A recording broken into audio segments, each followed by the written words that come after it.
पड़ेगा, लौटाना पड़ेगा, लौटाना पड़ेगा। सहारा इंडिया मुर्दाबाद, मुर्दाबाद, मुर्दाबाद। सहारा इंडिया मुर्दाबाद, मुर्दाबाद। हमारी मांगे पूरी करो, हमारी मांगे पूरी करो। सहारा इंडिया के एजेंट लोग यहाँ पर आके परेशान हो गए हैं, पुलिस से सहायता मांग मांग के थक गए हैं। अपने गहरी कमाई का वो जो हिस्सा जो देना था वो दे चुके हैं, मगर पुलिस कार्रवाई करने के लिए तैयार नहीं है। शासन प्रशासन कान में रुई डालकर पता नहीं कैसे सोई हुई है, जबकि 2.5 साल हो गए हैं इन सहारा एजेंटों को। इनके विश्वास दिलाने के लिए इनको कहा गया था कि आपके पूरा पैसे को वापस दिलाएंगे। फिर एक बार ये लोग लगातार कई बार पुलिस प्रशासन के पास आकर सहायता मांग रहे हैं। अब इनकी सहायता कौन पूरा, क्या बात है बताइए। सहारा इंडिया के में निवेशकों ने विगत कई वर्षों से पैसा जमा किया, जिसको दिलाने के लिए माननीय सुप्रीम कोर्ट ने भी आदेश दिया था। उसके बावजूद ये लोग पैसा नहीं दे रहे हैं, जिससे जो एजेंटों के माध्यम से जमा करवाए थे एजेंट भी परेशान है और निवेशक भी परेशान है। और छत्तीसगढ़ सरकार ने आते ही वादा किया था कि चिट फंड का पैसा और जितने भी निवेशकों का पैसा वो भी दिलवाएंगे, वो भी कोई कार्रवाई नहीं करे। और राजनांदगांव पुलिस प्रशासन और जो शासन पूरा निष्क्रिय है, वो लोग गोलमोल जवाब देते हैं। कुल मिला के जनता का पैसा नहीं लौटाना चाह रहे हैं, खा जाना चाह रहे हैं और अमानत में खयानत वाली काम कर रहे हैं। चलो बताइए कि कितना दिन हो गया आपका पैसा मिलने की उम्मीद? हम पिछले 3 सालों से निवेदन करते आवेदन देते देते थक गए हैं। आज राजनांदगांव जिला का सम्मानित निवेशक सहारा इंडिया जैसे बोगस कंपनी में 500 करोड़ से ज़्यादा पैसा फंसा हुआ है। कलेक्टर साहब के पास, एसपी के साहब के पास, सीएसपी के पास निवेदन करते करते थक गए हैं, मर गए हैं। आज कई हमारे कस्टमर मर गए, लेकिन आज तक कोई हमारे शासन प्रशासन ने हमारा कोई सहयोग नहीं किया है। हम एफआईआर करने के लिए कई बार आवेदन दे रहे हैं, लेकिन कोई सुनने वाला नहीं है। यहाँ हम तो शासन प्रशासन से निवेदन कर रहे हैं कि जितना जल्दी हो सके आप इस पर कार्रवाई करिए, नहीं तो कई एजेंट आज सुसाइड के कगार पे खड़े हैं, कई नक्सलाइट बनने के कगार पे खड़े हैं। और ये शासन प्रशासन चाहती ही है कि पढ़े लिखे लोग नक्सलाइट बने, अपराधी करे, अपराध करे और अपराधी बने। इन लोग इतना चाहते हैं। ये अपराध बनने का कारण, क्या यही है कि सर हम लोग इतना चप्पल जूता घिस चुके हैं यहाँ पर आते आते, केवल और केवल आश्वासन दिया जाता है, कार्रवाई कुछ भी नहीं होती है। हम मंडे को आए थे, सीएसपी साहब बोले मैं उनको बुलवाता हूँ, बात करता हूँ। आज उनको बुलवाया गया है, सहारा इंडिया के रीजनल मैनेजर बिलास रिजवी जी को, वो अंदर बैठे छुप के। यहाँ जवाब देने के लिए उनके पास शब्द नहीं है कि क्या जवाब दे उनको। हम लोग जो है इतना परेशान हो गए हैं कि हमारे जमाकर्ता रोज़ हमारे घर में सुबह शाम रात दोपहर आके हमारे बीवी बच्चों को, माँ बाप को, हमको परेशान करते हैं। पैसा तुम जमा किए हो, तुम्हें लौटाना होगा। अब आप बताइए हम कहाँ से पैसा दें?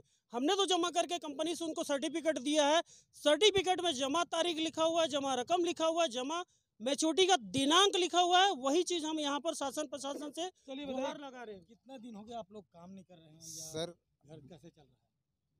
बस ऐसे चल रहे सर, धक्का खा खा के बहुत परेशान है। मैं एक भांजे हैं संतोष भैया, इधर आओ। इनका पैसा मैं जमा करवाया हूँ, 1,17,000 रुपये इनका जमा है। इनके पिताजी को पैरालिसिस हो गया है, इलाज करवाने के लिए डॉक्टर बोले कि 1,70,000 रुपये लगेगा, तो इनके पास पैसा नहीं है। ये मेरे को रोज फ़ोन करते हैं, बहुत परेशान है ये। क्यों, क्या बात है? सर मार्च में निकलना था पैसा, 6 साल का था, मार्च में निकलना था पैसा। अब मैं तो इनको जानता हूँ सर जी, मैं है ना, हालांकि मेरे बांड दिए हैं, पावती दिए हैं, सब दिए हैं, लेकिन जब मेरे को पैसे की ज़रूरत पड़ी ना, जब बाबूजी की तबीयत ख़राब है, तो इसी बुरे दिन के लिए तो अपन करते हैं ना जी जमा कहीं। अब मैं खुद यहाँ वहाँ मांग रहा हूँ, मेरे को पैसे नहीं मिल रहे जी, कैसे करूँगा बताइए? आप बताइए मेरे को, इधर आप कहाँ से आए हैं? आप? हम लोग आए डोंगर से आए हैं। हमारा EMIS का पैसा पूरा हो गया है 5 साल का, और 1.5 साल से हमको प्याज नहीं मिल रहा है। हम क्या कीजिए? ब्याज ही मिल रहा है कि पैसा भी नहीं? पैसा भी नहीं मिल रहा है, ब्याज भी नहीं मिल रहा है। 1.5 साल हो गया। क्या नाम है आपका? सुइया भाई। कहाँ से आए हो आप? हम डोंगरगढ़ से आए हैं। हमारा पैसा जमा किए थे अपने सहारा इंडिया में? पूरा बता दो। 9 लाख, 10 लाख, 15 लाख, ना जाने कितने लाख सहारा एजेंटों के पास सहारा के एक ऐसे वक्त के लिए पैसा जमा किया गया था, मगर इस सहारा ने लोगों को बेसहारा बना दिया है। अब ये बेसहारा लोग क्या करेंगे? जितने भी एजेंट हैं रोज़ सुबह 4 बजे अपने घर छोड़ देते हैं, क्योंकि कोई ना कोई आदमी इनके घर पैसा मांगने के लिए आ जाता है। ऐसी स्थिति में क्या होगा? 25 अक्टूबर को मेरी माँ का कई शोक हो गए हैं, कई के घर तबाह हो गए हैं। और तबाह की स्थिति में सहारा एजेंट आज बेसहारा बने हुए हैं। क्या इस तरह सहारा को खदेड़ा जाएगा या क्या किया जाएगा, तो समय बताएगा, वक्त बताएगा। फिलहाल आप देख लीजिए पंचायत नियोजन में सहारा के लोग बने बेसहारा।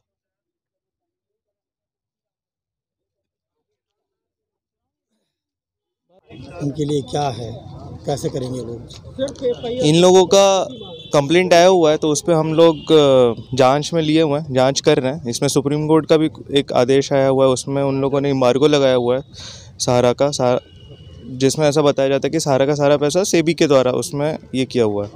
तो उसको देखेंगे उसमें क्या ऑर्डर है, और इनका भी कंप्लेंट लेंगे। ये इन लोगों का क्या कहना है, कितना पैसा इनका लिया हुआ है। ये आज ही आए हैं, मतलब इन्होंने बताया कि कितने लोगों का पैसा इन्वेस्ट हुआ है इसमें, या ये लोग निवेश किए, और फिर इसके ऊपर जांच करेंगे। फिर जैसा निष्कर्ष आएगा वैसा वैधानिक कार्रवाई करेंगे इसमें। सर, ये लोग राजनांदगांव के हैं, जैसे ये लोग घर सुबह से उठते हैं, इनके घर कोई ना कोई आ जाता है।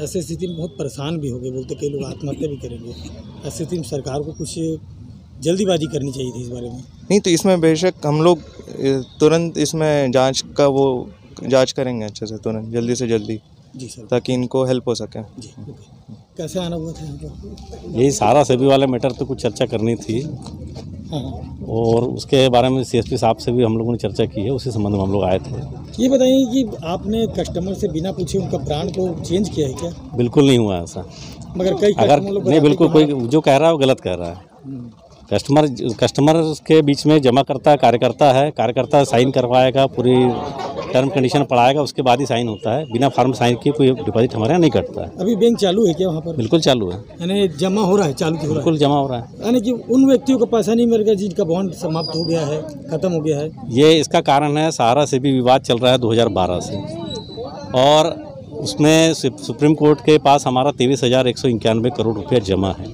जो उन्होंने कहा था कि हम जमाकर्ताओं को भुगतान करेंगे। लेकिन आज पिछले 8 सालों में मात्र 129 करोड़ रुपए उन्होंने पब्लिक को लौटाया है। इसके लिए भी हम लोग कानूनी लड़ाई लड़ रहे हैं। बहुत जल्दी वो पैसा वापस आएगा और सबको पैसा मिलेगा। तो गवर्नमेंट से पूछिए, सहारा इंडिया कोई छोटी मोटी कंपनी नहीं है, जमीन को देखना नहीं है, छोटी मोटी कंपनी नहीं है सहारा इंडिया 3 लाख करोड़ की कंपनी है। लेकिन चूंकि कानून का प्रतिबंध लगा हुआ है, इसलिए जमाकर्ताओं के भुगतान में विलम्ब हो रहा है, और कोई बात नहीं है। अच्छा, ठीक है। और हम लोग प्रयास इस टाइप के जो मैनेजर अगर कहीं पर रहें तो सेबी क्या आसपास की जनता भी कितना परेशान होगी। ये सहारा एजेंट के मैनेजर हैं, और इन मैनेजर के कारण जो इनकी जो मनमर्जी चलती है, उस मनमर्जी के कारण ये सहारा एजेंट लोग आज बेसहारा बनने जा रहे हैं। राजनांदगांव से पंचायत नियोजन। सम्मानित जमाकर्ता लोगों को कहना कि आपका पेमेंट, आपने जितने भी जमा किए तो सबका पेमेंट मिल गया। पेमेंट कुछ हो रहा है, कुछ इसलिए नहीं हो रहा है, सब एक साथ नहीं हो रहा है, थोड़ा थोड़ा करके जैसे जैसे संस्था जो मुख्यालय से भेजते जा रही ना, वैसे वैसे भुगतान होते जा रहा है। और उसी का हम लोग जो है धीरे धीरे करके जो पेंडिंग था ना 1.5-2 साल से, जो लॉकडाउन हुआ था, उसके कारण हम लोग का जो भुगतान में विलम्ब हुआ है, तो उसके हम सम्मानित जमाकर्ताओं को ये विश्वास दिला रहे हैं कि जो भी विलम्ब है वो धीरे धीरे सब भुगतान हो जाएगा। सारा प्रणाम। हम लोग को